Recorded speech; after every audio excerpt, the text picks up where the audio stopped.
Hallelujah dear sisters and brother, praise the Lord. Good morning. आज का वचन प्रभु ने आप लोग के लिए भेजा। नीति वचन के 13 अध्याय के 7वें वचन लिखा है, कोई तो धन बटोरता परंतु उसके पास कुछ नहीं रहता, और कोई धन उड़ा देता है तो भी उसके पास बहुत रहता है।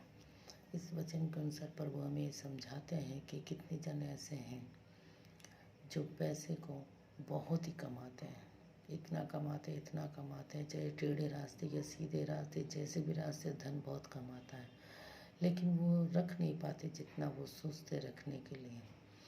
वो किसी न किसी तरह से, चाहे वो बीमारियों में हो, चाहे चिंता में हो, चाहे कोई भी कारण से हो, उनके पैसे खर्च हो ही जाते हैं।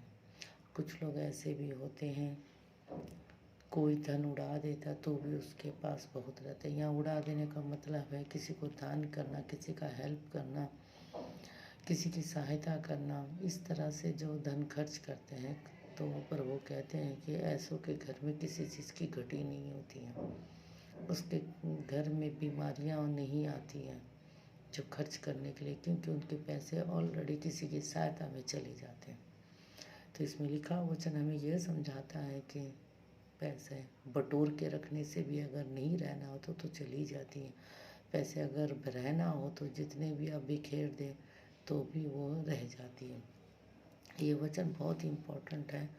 कोई तो धन बटोरता परंतु उसके पास कुछ नहीं रहता, कोई धन उड़ा देता तो भी उसके पास बहुत रहता है। प्रभु हमें समझाते हैं कि धन के लालच में मत जाओ। धन इस धरती का ही एक ऐसा हिस्सा है जो इस धरती में जीने के लिए यही काम आता है, उसके बाद नहीं।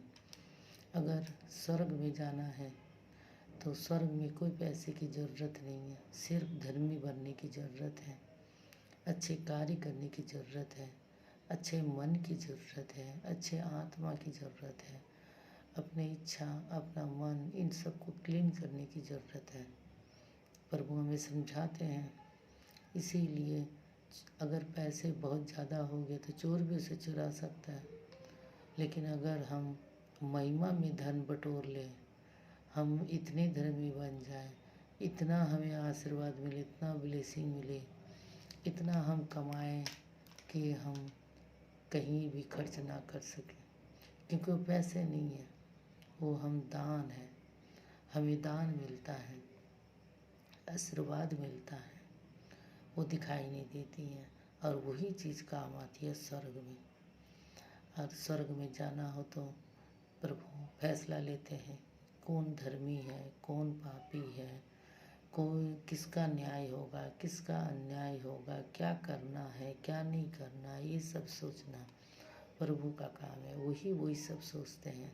हर इंसान को बराबर का मौका प्रभु ने दिया, इंसान को जीने का अधिकार भी दिया है, अपनी स्वेच्छा से, मतलब अपने इच्छा अनुसार जीने का अधिकार दिया।